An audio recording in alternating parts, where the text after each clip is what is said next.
Hi, everybody. I'm Shannon Sarna. It's so nice to join together today to bake challah, to shape some challah together. For those of you, this is our first interaction. I'm editor of The Nosher. The Nosher is part of 70 Faces Media. I'm also a cookbook author, and of course, I really love challah. So today what we're gonna do is I'm gonna demonstrate 5 different ways to shape round challah, and I'm also gonna answer some of your questions. Before I answer some of your questions directly, I will try and answer some frequently asked questions that we get all the time about why is my dough not baked through in the middle, or what's the best kind of flour to use. So I'm gonna ask everybody to stay on mute and hold their questions for a little while until I'm done demonstrating and I'm done answering some of those frequently asked questions. And then if there are more questions that I didn't specifically address, I will try to answer some of those as well. So before I get started with the actual shaping, I just wanted to share a couple of things. I know that it's a tough year, right? We're all out of our normal traditions and routines and how we'll do the holiday, but we're lucky that we get to gather in this way virtually and share in the experience of shaping challah together and coming together over challah. There is the question of why round challah for Rosh Hashanah, and there's many explanations, which is so typical, of course, in Judaism, right? There's not one explanation, there's many explanations. One of them being just a very obvious nod to the circularness of our year and of life, and coming full circle, and the year is ending and the year is beginning. Another one is that round challah kind of looks like a crown, and that we're crowning God as we start the year. But I think my favorite, which also speaks to something that comes up again and again in Judaism, which is separation, right? Is that we're separating challah, which is special and sacred in and of itself, and usually braided in 3 strands or 6 strands, or maybe 4 or 8 or 9 if you're really fancy, but we're making it even more special. We're elevating it by separating it out from the way that challah looks for the rest of the year. My last thing I'm gonna say before I actually get to it, if some of you are saying, shut up already, Shannon, just show us the challah. If you love having the opportunity to do a free challah class like this, and you love our recipes and our videos and our other content that we share every single day in our newsletters, on Instagram, on Facebook, on our actual site, please consider making a donation to 70 Faces Media or The Nosher. We're a nonprofit. We have amazing staff that lives and works all over the world, uniquely positioned in times like these to be able to provide content remotely. And we employ writers who also live and work all over the world. So if you're looking for a really wonderful place that provides meaningful content like this, please consider making a donation, and we will share a link if you are so inclined. We really appreciate it. Okay, so let's get started. I'm just gonna change my view so I have a gallery view, because I'm looking at somebody's lovely face right now, and I want to be able to see lots of people. Oh my goodness, how nice to see so many people's faces. Okay, so I'm going to start with a very simple, but I'm going to show you how to make it a little bit fancy, 3 braid round challah, and then we're going to do something kind of fun with it. Okay, so usually when I teach a challah class or talk about making challah, I say that you want to have challah strands that are kind of fat, like babies, right? You want fat babies, you want fat challah strands, except when you're making a round one, when you're gonna need a little bit more length to shape it the right way. So I am starting out with a piece of my dough. So I made a really big batch of challah dough last night, and I let it rise in the fridge overnight, which is one of my frequently asked questions. Can you let your challah dough rise overnight? Yes, you can. What I suggest doing is, first of all, making sure you let it rise in a really big bowl and cover it, or a really big container with lots of room to spare, because it is going to expand, and I've had many an explosion sort of situation. So that's number one. When you're ready to work with it, you're ready to bake your challah, take your dough out and let it sit at room temperature to warm up a bit and take the chill off before you start working with it. I would suggest around 1 hour before starting to work with it. If you don't let it have that time, you might end up with challah dough that's a little bit doughy in the middle. If you like your challah dough doughy, then no worries. But you do want to take a little bit of that chill off and let it get a little bit of lightness. Okay, when I'm rolling my strands out, I'm using this part of my hand and I'm pressing down with even pressure. So I'm not like smushing it, I'm not pulling it, I'm just trying to apply even pressure all the way around. And I'm never adding too much flour to my board, which is another frequently asked question. People will often say, my challah is very dense or doughy in the middle, what am I doing wrong? And it's the kind of thing that where flour is concerned and challah, less is sometimes more. It's an art form and not an exact science sometimes to make bread. And what I mean by that is you have to learn the way that your dough should feel for it to be the perfect consistency for you, for the challah that you like to make. And that is going to change depending on the time of the year, your altitude, how much humidity is in the air, if it's summer, if it's winter. So in the summertime, when it may be more humid where you are, certainly where I live, it's very humid, you know, there's more moisture in the air, so you might want to pull back a little bit on the amount of water that you're putting in and add a little bit extra flour to compensate. Similarly, and opposite, in the winter time, you might want to add a little bit more water. You need to add a little moisture. If your kitchen is really cold, you might need to turn on your oven and warm up your kitchen and your workspace so that it's a little warmer. Or if your kitchen is like really hot, similarly, you might have a shorter rise time.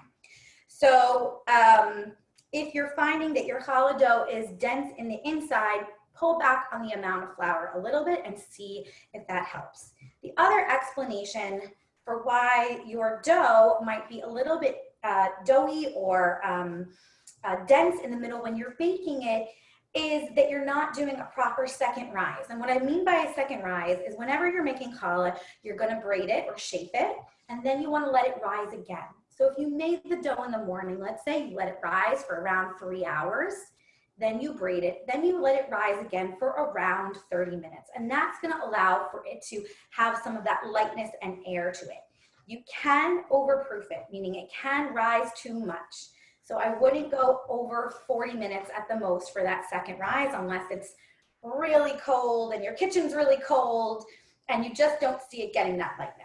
I would say 25 to 30 minutes is a good rule. Okay, so now while I was sharing some of those tips that we get asked all the time, I have created 3 roughly even size challah snakes, as we call them, or strands. When I'm doing this with my kids, we call them snakes, which is just a note to say also that making challah with your children or your grandchildren is about as wonderful and meaningful as you possibly can be, can do. And I know that, you know, we can't all gather in person these days, but I know so many families who have been doing weekly challah Zoom bakes. And that's another beautiful way where you can come together and do something that's your hands-on and it's both physically and emotionally kind of fulfilling.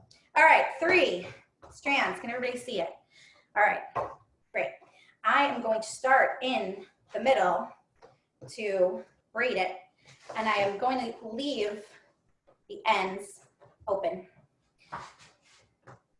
See if I did this the right way. Okay. Another tip about braiding is not to do it too tight. It's a tip from Cheryl at Nomad Bakery. If you're looking for challah classes, challah tips, Cheryl is the master, and I learn something every single time that I talk to her or listen to her talk or get to join one of her classes. So just a fun little tip. So now what I'm gonna do is I'm gonna put this in a round pan. I'm gonna grease it. And you can see, I'm just gonna place it in here. And I'm gonna try and leave a space in the middle. And this is where the fancy part comes. So you can see I didn't quite make them long enough. Give me 1 second. So you could leave it just like this, right? You have this round that you braided and you could just literally do this and call it a day, put it on your baking sheet, just so you can see.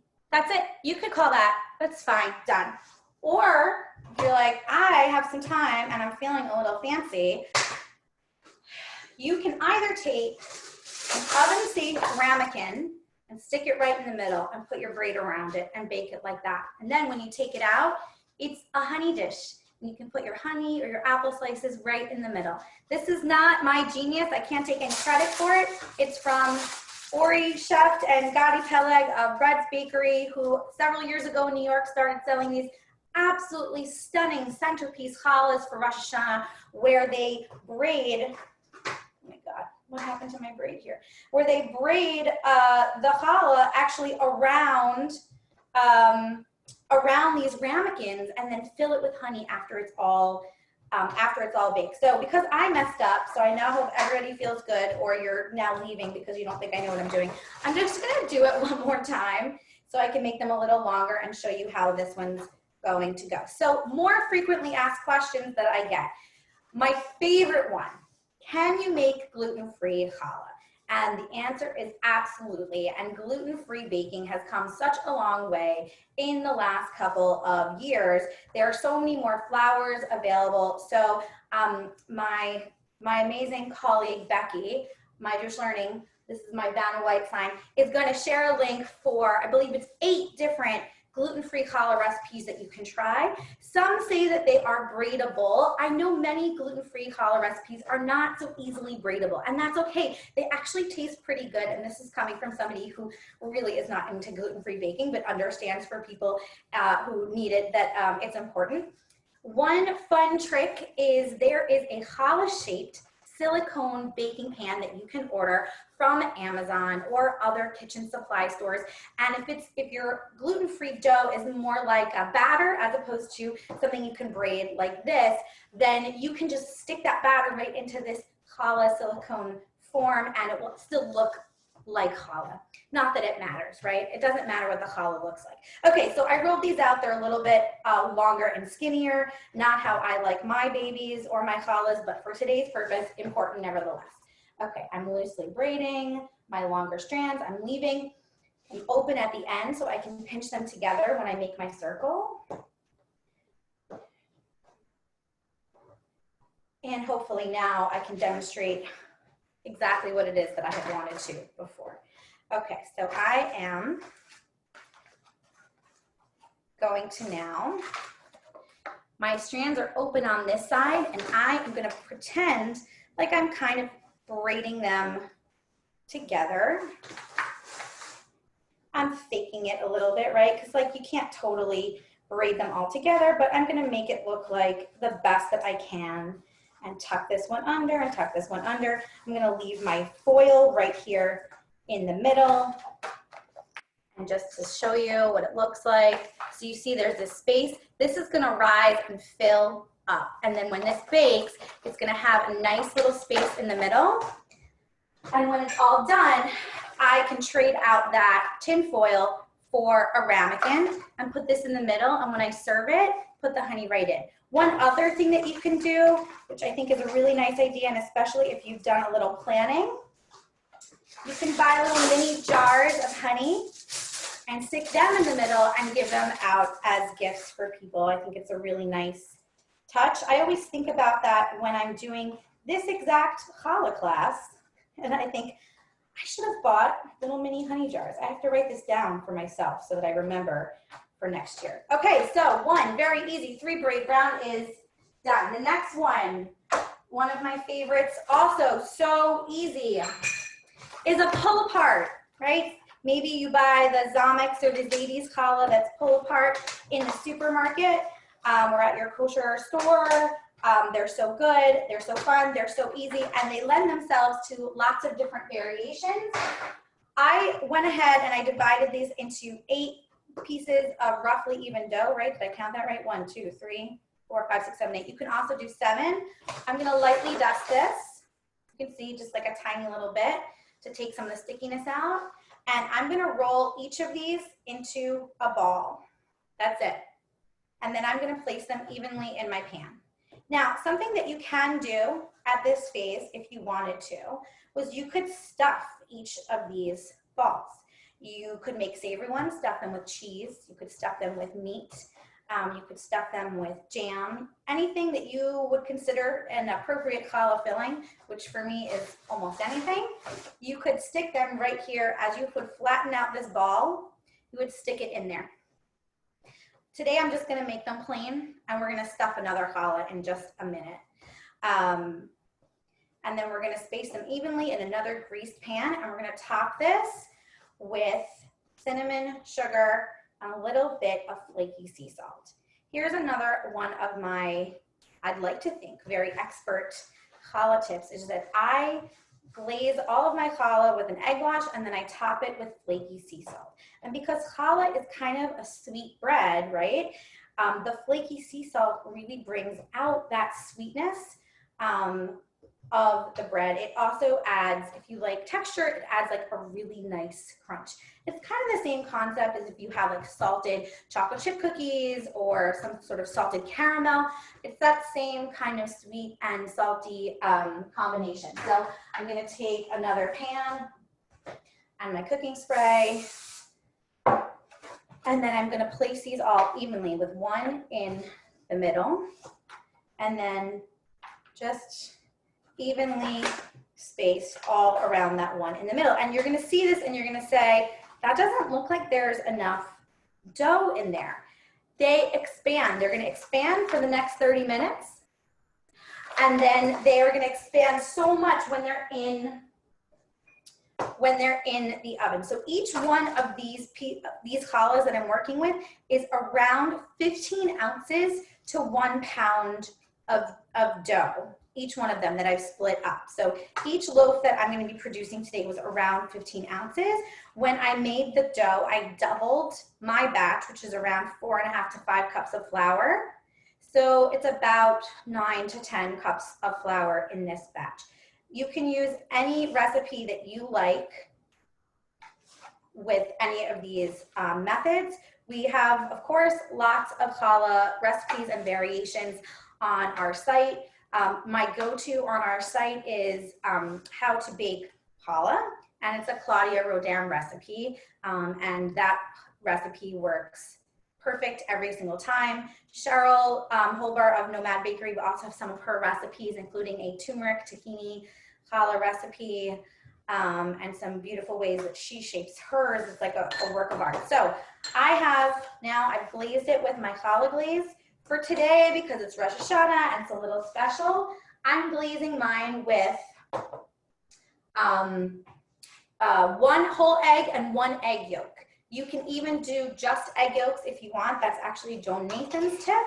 I find week to week, I don't want to waste an egg, so I usually just do 1 egg beaten. Maybe I'll add a little bit of honey into the mixture. So I am going to mix up my own cinnamon sugar right now. I'm also going to drop everything all over the floor. All right, give me 1 second, just get a little bowl. What other frequently asked questions am I going to get? So here's one that I get every once in a while around whole wheat challah.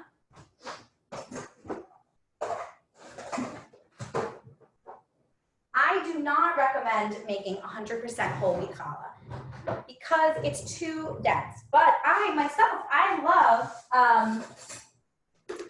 love making whole grain challahs and combining bread flour with whole wheat bread flour, rye flour,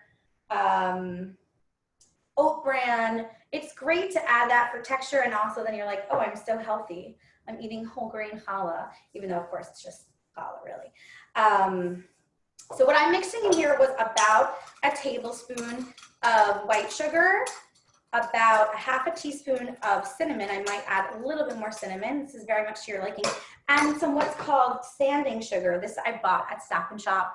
It's just thick, kind of sparkly granules of sugar, and there's a little bit sparkly, which makes it fun. It adds a really nice crunch, and it also looks really pretty. So that's what I'm gonna add on top of all of these. And then I'm gonna add a little bit of that flaky sea salt also to even bring out that sweetness even more. These are all optional. You don't have to do any of these. I just want to show you all kinds of different ways that you can kind of decorate your challah if you have the time and the inclination. You can also make like a crumble topping if you ever make like coffee cake with coffee cake crumbles. You can make that and put that on top of a sweet challah like this. So just to finish out my point about whole wheat challah, I love whole wheat challah, but I would not use 100% whole wheat flour. It's very hard to have a light, airy, nice textured challah with 100% whole wheat. That's me. You do you, but that's my word on it. And the last thing I'll say about flour is just that I really, really recommend using a good quality flour and good quality bread flour if you can. King Arthur bread flour, they do not sponsor me at all. I wish they would, but this is my preferred flour. It really, the gluten is much better, it's stronger, and the quality is just so much better than if you're just like buying flour on sale at ShopRite or Target or something. You can really feel the difference. And if you don't believe me, I would encourage you to buy a bag of King Arthur and a bag of the stale flour and stick your hands in it, and you can really feel the difference. Okay, so second one, done, to the side. Next one we're gonna do is maybe one of the more complicated ones, but it's a really fun, I need to clean up a little bit. I need a kitchen elf, like in Harry Potter. I need somebody to come over and clean up my workspace for me. So I've divided one of these batches of challah into 6 even strands, and I'm going to show you how to do what looks like a very impressive 6-strand basket weave challah that a lovely lady named Chai Chin taught me how to do when I was working in Washington, DC many years ago, and I've kept it with me all these years, and also that Chai taught me. And the way that she taught me in the office was with some Play-Doh. She was trying to explain to me what the braid was like, and I couldn't picture it. I really needed to see it. So she brought in some of her kids' Play-Doh, and she showed me with the Play-Doh. So Chai, thank you. I know you're not here today, but one time she did join for a class, which was so nice, and I got to see her. So what I'm doing now is this is a trick that I learned from one of my challah gurus, whose name is Lior Mashiach, and she has some recipes on our site. You can also follow her on Instagram or Facebook. Her name is Lior Ush. 4 O's in her name. She's based in Tel Aviv.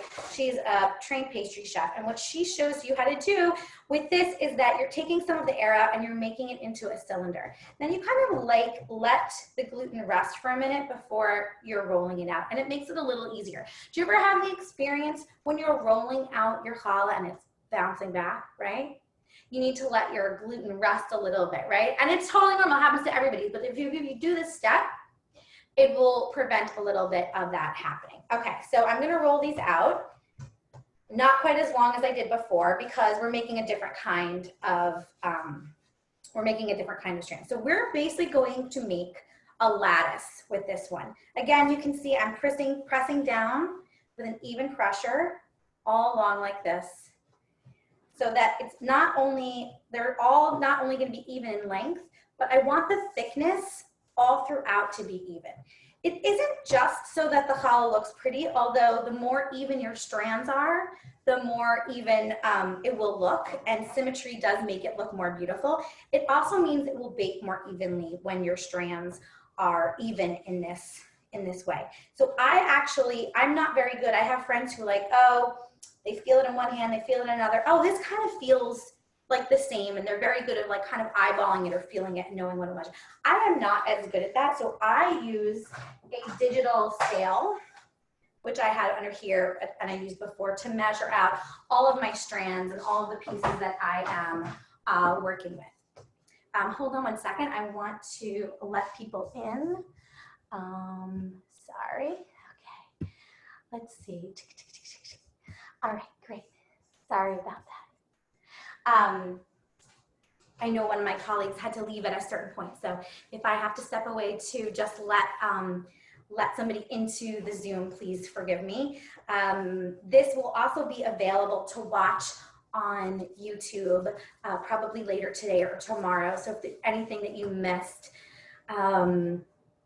then you'll have a chance to watch this again. And some of these braids are also on our site. We have a couple of videos on braiding challah. So somebody asked, is there a difference between bread flour and a flour? There is. Now, you can 100% make challah with all-purpose flour. It just is, you know, all-purpose flour is kind of like right in the middle. You can use it for many different purposes.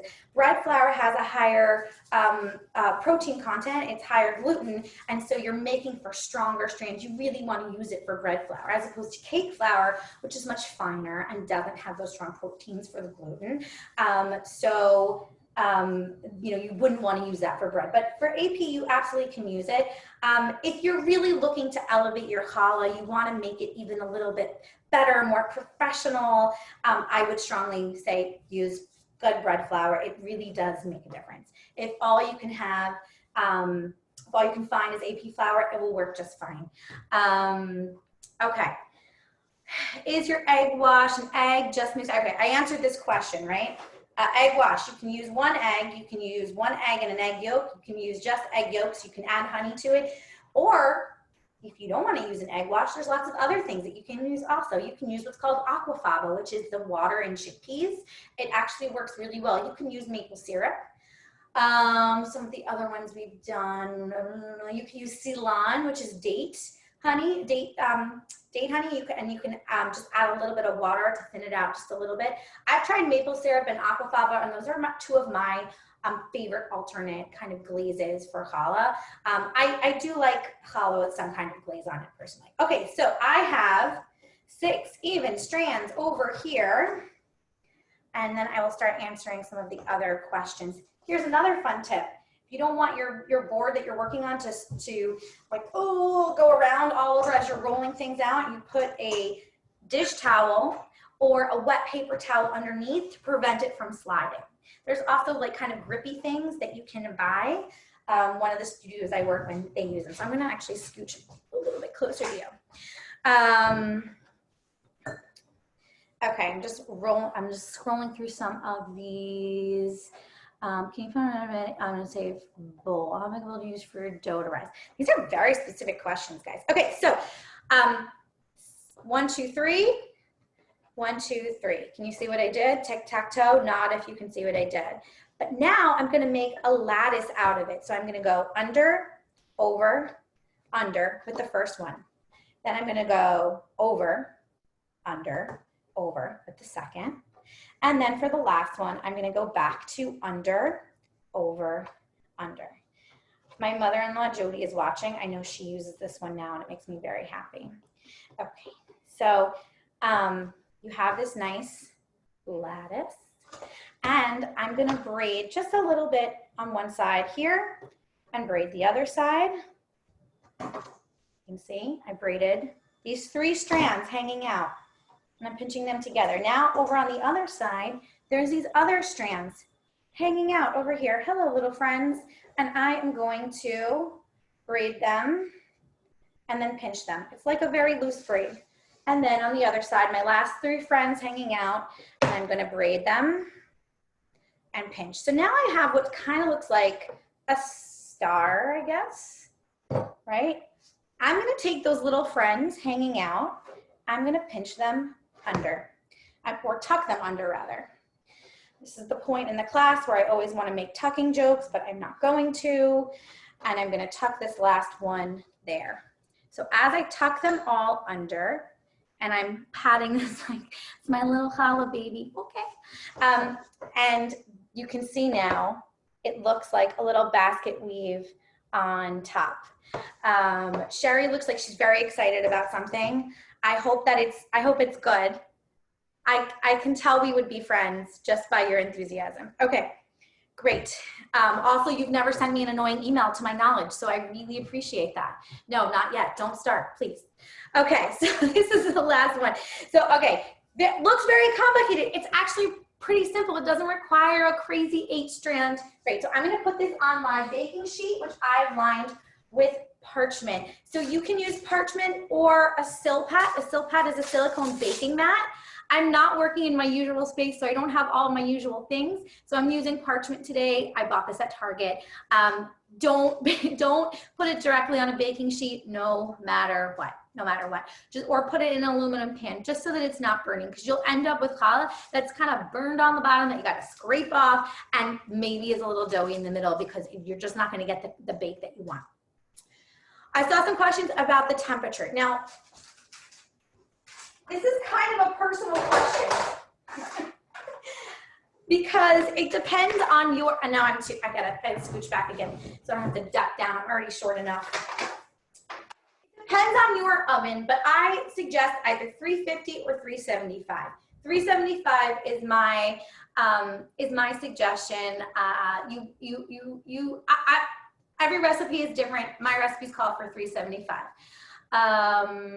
Hold on one second. I have like a weird box popping up. I don't know what this is saying. Okay, Becky must have left. Okay, all right, sorry. How long can you store dough in the fridge before braiding and baking? That is a great question. I would not leave it more than overnight. Really like a 12-hour period, maybe a little longer, because the dough will start to overproof. But something I do all the time is, let's say I make a big batch of challah, but I'm like, oh my God, next Friday is gonna be like so crazy busy for me. I gotta pick this kid up. I got this meeting going on. Sometimes I'll split my dough into two. I'll put it in a greased freezer bag. So I'll grease just the way that I did with those pans, the inside of the bag, stick the dough in, and I will take all the air out and freeze it. And I've done that and kept it in the freezer for like a month. And then I take it out, you know, the night before I'm gonna bake it, and just let it come to room temperature. So that's one option, but I wouldn't leave it in the fridge for days and days. You'll start to get kind of like a fermented smell to it. Making sourdough challah is a totally different bag of potatoes, is a totally different story, or whatever the saying is. So you want to use a sourdough challah recipe because the method will be slightly different. But if you leave your challah dough in the fridge too long, like it's not really going to smell great. So the next one we're going to do is going to be, okay, we did 1, 2, 3 so far. Wow, we're rolling through. All right, so the next two actually are going to require a rolling pin, because we are gonna roll out this dough kind of like we're making cinnamon buns. And I have to think about, okay, so we're doing now two fun things. We're gonna do a caramel apple challah, which in all transparency, I have never made before. So I hope it's gonna work. It might not work, but I think it's going to. I tried this out with kind of like a almond and caramel filling that I made myself last week, and it was, as my husband would say, gewaldic. It was really amazing, and it was very gooey. It tasted kind of like a stuffed cinnamon bun situation. So you can see I'm flattening out my dough a little bit, and then I'm gonna grab my rolling pin, and I'm gonna roll this out. It's kind of a similar method to making like cinnamon rolls, if you've ever done that. And what's fun about this method that I'm about to show you is that you can do it with sweet or savory ingredients. So I love doing pesto and cheese, or doing like tomato paste and cheese, like a kind of like a pizza one. You could do harissa as a nice spicy twist. You really could do anything that that speaks to the flavors that you love. My friend Sandra had made some Indian inspired challahs a few years ago with some lentils, and the sky is the limit. I kind of like perusing sometimes in my farmer's market or Trader Joe's, the love of my life, and seeing what kind of strikes my fancy. So there were two things that struck me when I was at Trader Joe's last week, escaping my children, and that was caramel sauce, and that was this apple, that's the caramel sauce. This apple cider fruit spread. Trader Joe's also does not sponsor me, but I'd be very happy if they did. You could use apple butter. You could use any kind of fruit, kind of preserve or something that you want. But I thought since it's... I just got the same thing. I just stuffed my challah with it. Oh, good. I'm so glad. Great minds. Well, we're going to do some round cinnamon buns. With that next. So for starters, what I did was I actually sauteed 2 apples this morning in butter and a little bit of brown sugar. You can use oil. It doesn't have to be butter. But this is not actually, I'm not serving this for Rosh Hashanah. In fact, I'm going to give all of these challahs today to some special people in my community, just to say I love you and Shana Tova. So I use butter, but you can use any oil that you like to saute the apples. I did saute them into pretty small pieces, and you know what? Now that I'm seeing this, I would probably use 3 apples, not 2. I was like, wow, this is so much apple. It was like spinach. It all shrunk down. So this will be a little light on the apple. This is a work in progress. Okay, so I'm adding, and I added a little cornstarch to it also at the end to kind of thicken it up, almost so it would be like apple pie filling. Because when you use a filling that's a little bit on the loose side, it will leak out a little bit. It's okay, but I'm just warning you so that you're not upset and you're like, oh gosh, it got so leaky. Okay, so I'm just gonna spread the apple spread all evenly on here. I know a lot of people love to make an apple challah this time of year. I would highly recommend cooking your apples before you do this. You don't want a bite of like kind of partially cooked apple. You usually ever have like baked apples and they're not really cooked all the way through. They need to be soft for this to work. Okay, so now what I'm gonna do, which is the really ridiculous part, is open some caramel sauce, also sea salt caramel sauce, also from Trader Joe's. Now this is going to make it liquidy. So you could just stop here with the sauteed apples and make a nice, very apple-y filled challah. There's nothing wrong with that, but I'm gonna take it a little bit over the top today and do this to it, and hopefully whoever I give this challah to will enjoy it. And then we're gonna roll it up, and I'm just gonna do a turban. Could you stuff all of the strands? All right, so I'm gonna say that that was about 1/3 to 1/2 of a cup of the caramel applesauce. And I am gonna say that even though I did 2 apples, they were small apples, and I would do 3 to 4 small apples next time, or 2 really large apples, or 3 medium apples, but we definitely needed more apple than what I have here. Okay. This is like a little bit cathartic right now. I'm not gonna lick the spoon because you're all watching me, but I just want you to know that I would like to lick the spoon. I'm holding it in. Okay, so now, like you would make cinnamon buns, you're rolling it up. Roll it up. After I roll this all up, I'm gonna dust this lightly with flour. Do you spray your parchment paper with Pam? You do not need to spray your parchment paper. No matter what you make, it will not stick to it. I put parchment paper for everything.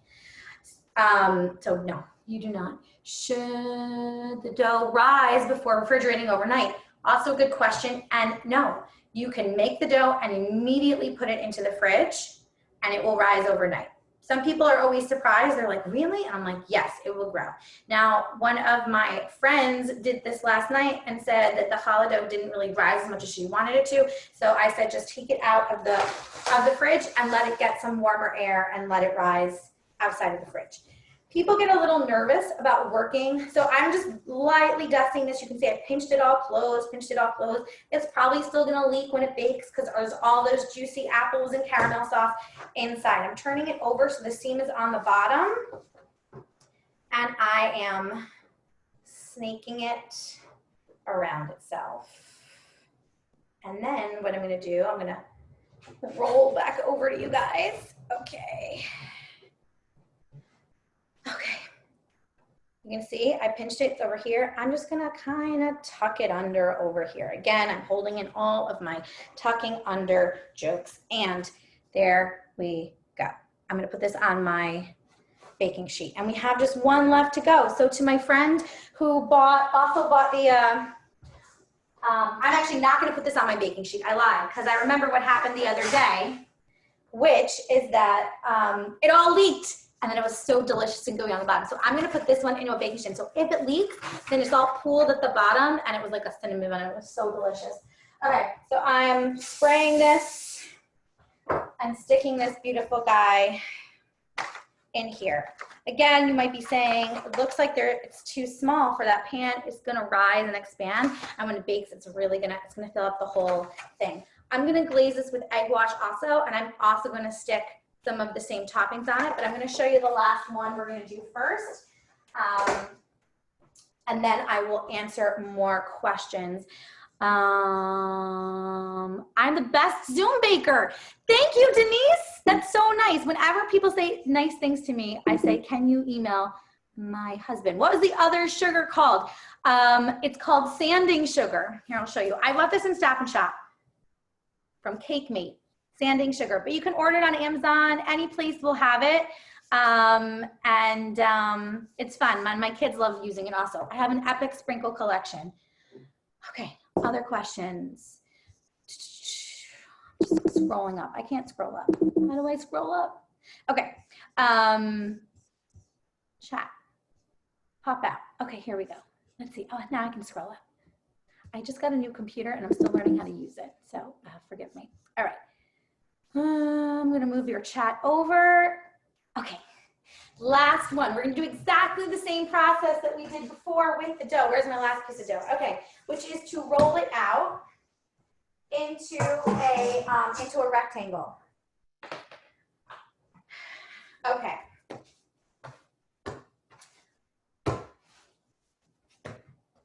Longer, higher temp for filled challah? A great question. Okay, so this is something that people say often to me. I'm having a harder time with my rounder challahs. What can I do?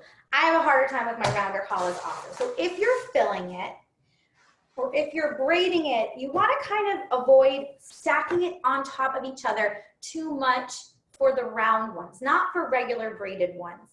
And the reason why is because then it's going to be denser and denser in the middle. You also want to try and keep your braids loose. That'll help.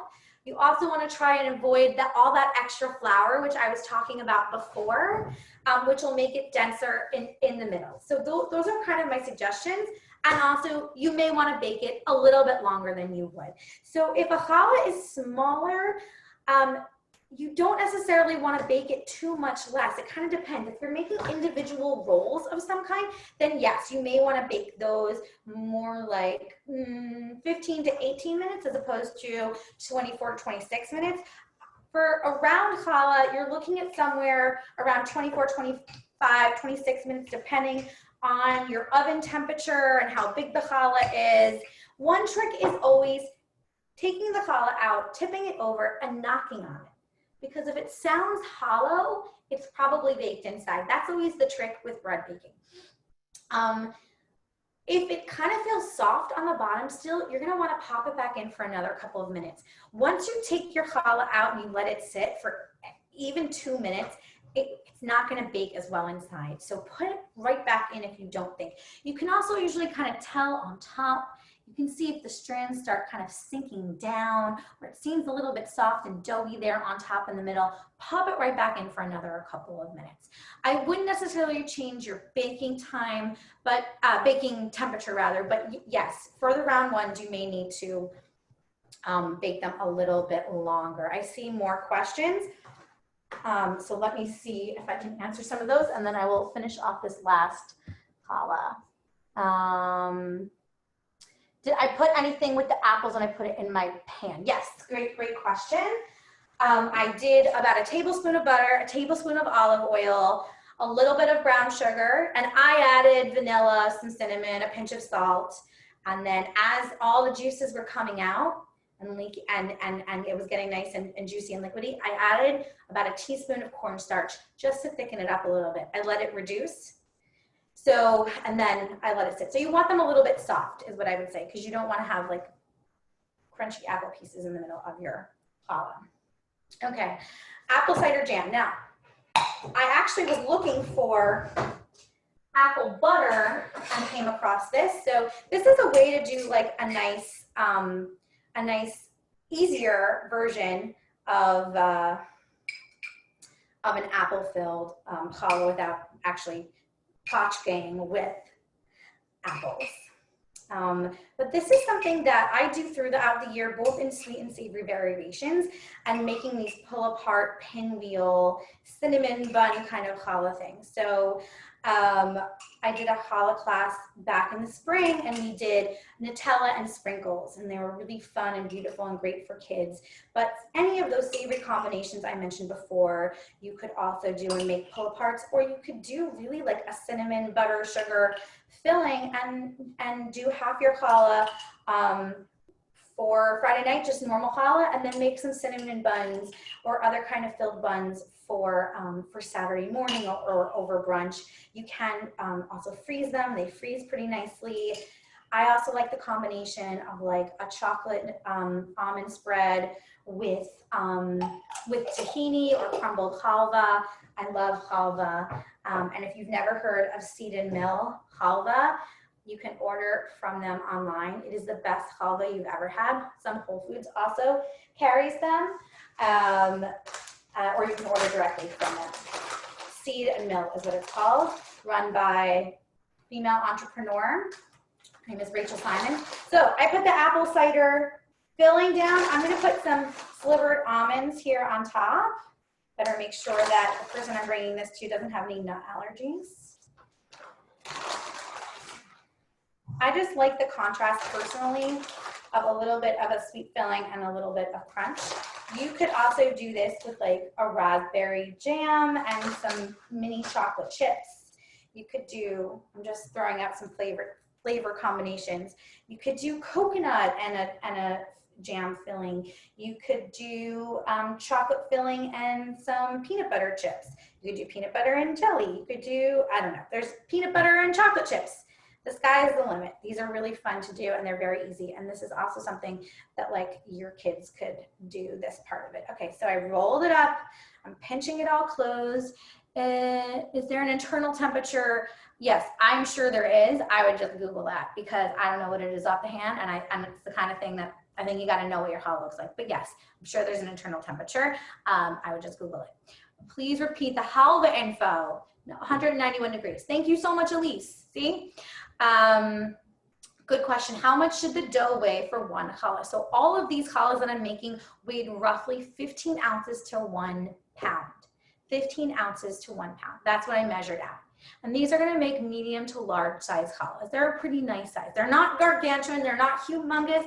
They're probably going to be about this big when they're all said and done. So they're a decent size challah. The last question I saw was the halva info that I'm so obsessed with. This halva is called Seed and Mill. Seed, S-E-E-D, and Mill, M-I-L-L. You can find them online. They have a website. Rachel has recipes on her site. They also have tahini and other things. If you find yourself in Chelsea Market, they have a kiosk in Chelsea Market. And it's an amazing female-owned company. It is seriously the best halva you've ever had. And I've been to Israel a lot, and we've gotten lots of halva from Israel, and I'm obsessed with them. Okay, great. Can you braid the challah before rising the dough? So look, some people do this. There are so many different methods for how people do this. They braid it and then they put it in the fridge overnight. That's just not the way I do it. I prefer to let it rise and then braid it. The thing is if you let it proof after it's if you proof it after it's braided, I'm just concerned that you're going to overproof those braids. And sometimes what happens when you do that is they flatten out and it totally changes it and they're just not as beautiful. So if you can find a recipe that will give you the exact way to do that, I would say absolutely go for it, try it. It's just not the way that I do it. This is the way I found success. Not to say that my way is the only way or the right way. 3 people have entered the waiting room. Let me try and let those people in. Second. Admit. Okay, for the people who just joined us, we're down to our last braid. So this is a filled apple cider and almond challah. It's an apple cider jam from Trader Joe's. Oh, what am I doing? We're not going to do a round turban. Okay, this is the fun one. So now that we have our filled, oh my God, seriously, our filled log, what are we calling this? Roll with the apple cider jam and the almonds, I'm going to start cutting them. So I'm going to kind of roughly eyeball, and I'm going to cut it right down the middle. And then I'm going to, again, oh, it's already very gooey. Cut it down the middle. And I'm cutting it into roughly 8 pieces again. Okay. Last pan. Thank goodness I stocked up on all of these round pans at Amazing Savings.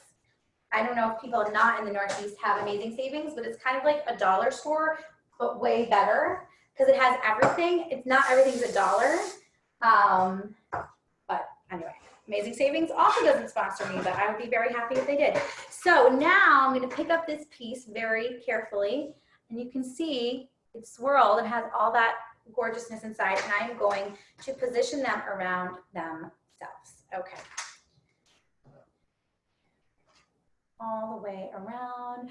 Are you using the challah dough? What, are you using the challah dough recipe from your cookbook? Janet, thank you. Great question. Yes, I am. This is my dough from my cookbook, Modern Jewish Baker, which, you know, I'd like to think is a really great cookbook. It's not just challah. It has bagel recipes and rugelach and hamantashen and babka too. So this is my basic dough, and I added to my dough cinnamon and vanilla. But again, you can use any recipe that you like. I am hardly the only recipe in town to use. So these are gonna rise. I'm gonna move this one around. We are listening to Hamilton all the time, so every time I say rise, I wanna start singing. So I'm keeping it all in. Rise up. Okay, there we go.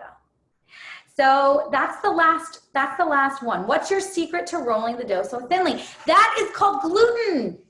It's gluten. It's because it kneaded properly, and I'm using bread flour. That's why it's able to I'm able to roll it out so thinly. So I'm going to start glazing these, and I will start fielding more questions, so you guys can type them in, so I can answer them one by one. I think it's going to be a little bit easier than, oh, there's more people trying to come in. Scroll up, please. I can't, you know what? I can't scroll up. I don't know how to.